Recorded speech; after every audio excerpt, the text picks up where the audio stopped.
یہ خدا کا دشمن ضرور کسی برے ارادے سے آیا ہے۔ پھر وہ فوراً وہاں سے نبی اکرم صلی اللہ علیہ وآلہ وسلم کے حجرہ مبارک میں گئے اور عرض کیا، اللہ کے رسول صلی اللہ علیہ وآلہ وسلم، خدا کا دشمن عمیر ننگی تلوار لیے آیا ہے۔ حضور اکرم صلی اللہ علیہ وآلہ وسلم نے ارشاد فرمایا، عمیر، اسے میرے پاس لے آؤ۔ حضرت عمر رضی اللہ تعالیٰ عنہ فوراً باہر نکلے، تلوار کا پٹکا پکڑ کر انہیں اندر کھینچ لائے۔ اس وقت وہاں کچھ انصاری موجود تھے۔ حضرت عمر رضی اللہ تعالیٰ عنہ نے ان سے فرمایا، تم لوگ بھی میرے ساتھ اندر آ جاؤ، کیونکہ مجھے اس کی نیت پر شک ہے۔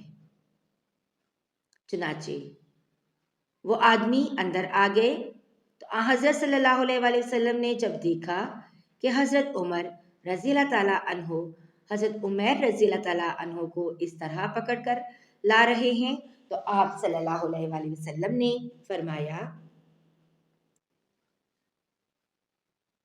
عمر، اسے چھوڑ دو، عمیر آگے آ جاؤ۔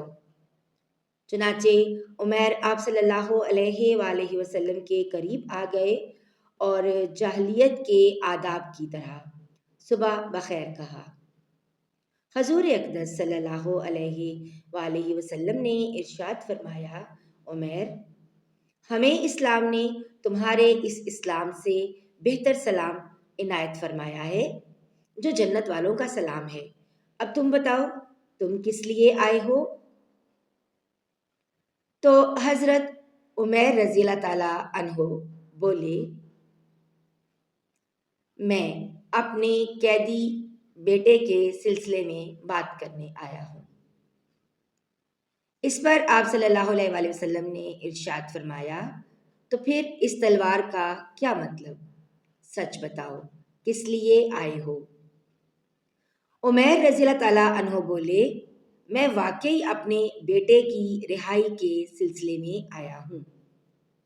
چونکہ حضرت عمیر رضی اللہ تعالیٰ عنہ کے ارادے سے متعلق اللہ تعالیٰ نے حضور صلی اللہ علیہ وآلہ وسلم کو بذریعہ وحی پہلے سے ہی بتا دیا تھا، اس لیے آپ صلی اللہ علیہ وآلہ وسلم نے ارشاد فرمایا، نہیں عمیر، یہ بات نہیں، بلکہ بات یہ ہے کہ کچھ دن پہلے تم اور صفوان حجر اسود کے پاس بیٹھے تھے اور تم دونوں اپنے مقتولوں کے بارے میں باتیں کر رہے تھے، ان مقتولوں کی جو بدر کی لڑائی میں مارے گئے اور جنہیں ایک گڑھے میں ڈال دیا گیا تھا۔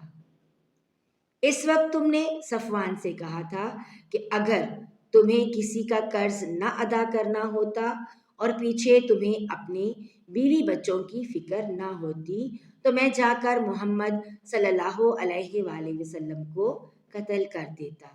اس پر صفوان نے کہا تھا، اگر تم یہ کام کر ڈالو تو قرض کی ادائیگی وہ کر دے گا اور تمہارے بیوی بچوں کا بھی خیال وہی رکھے گا، ان کی کفالت کرے گا، مگر اللہ تعالیٰ تمہارا ارادہ پورا ہونے نہیں دیں گے۔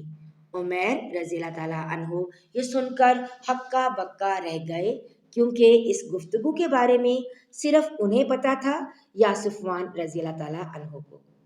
چنانچہ اب عمیر رضی اللہ تعالیٰ عنہ فوراً بول اٹھے، میں گواہی دیتا ہوں کہ آپ اللہ کے رسول ہیں، اور اے اللہ کے رسول صلی اللہ علیہ وآلہ وسلم، آپ پر جو آسمان سے خبریں آیا کرتی ہیں اور جو وحی نازل ہوتی ہے ہم اس کو جھٹلایا کرتے تھے۔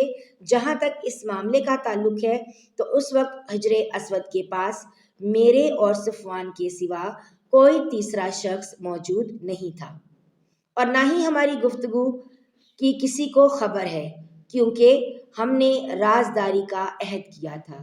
اس لیے اللہ کی قسم، آپ کو اللہ تعالیٰ کے سوا اور کوئی اس بات کی خبر نہیں دے سکتا۔ پس حمد و ثنا ہے اس ذات باری تعالیٰ کے لیے جس نے اسلام کی طرف میری رہنمائی کی اور ہدایت فرمائی اور مجھے اس راستے پر چلنے کی توفیق عطا فرمائی۔ اس کے بعد عمیر رضی اللہ تعالیٰ عنہ نے کلمہ پڑھا اور مسلمان ہو گئے۔ تب حضور نبی کریم صلی اللہ علیہ وآلہ وسلم نے صحابہ کرام رضی اللہ تعالیٰ عنہم سے فرمایا، اپنے بھائی کو دین کی تعلیم دو اور انہیں قرآن پاک پڑھاؤ اور ان کے قیدی کو رہا کرو۔ صحابہ کرام رضی اللہ تعالیٰ عنہم نے فوراً حکم کی تعمیل کی۔ ناظرین، یہاں پر ہمارا آج کا باب ختم ہوا۔ اگر آپ نے ویڈیو یہاں تک دیکھ لی ہے تو لائک اور شیئر کرنا مت بھولیے گا۔ اللہ تعالیٰ میرے اور آپ کے مرحومین کی بلا حساب مغفرت فرمائے اور انہیں جنت الفردوس میں اعلیٰ مقام عطا فرمائے، آمین یا رب العالمین۔ ملتے ہیں ایک نئی ویڈیو کے ساتھ، تب تک کے لیے اپنا بہت سا خیال رکھیے گا، دعاؤں میں یاد رکھیے گا۔ اللہ حافظ۔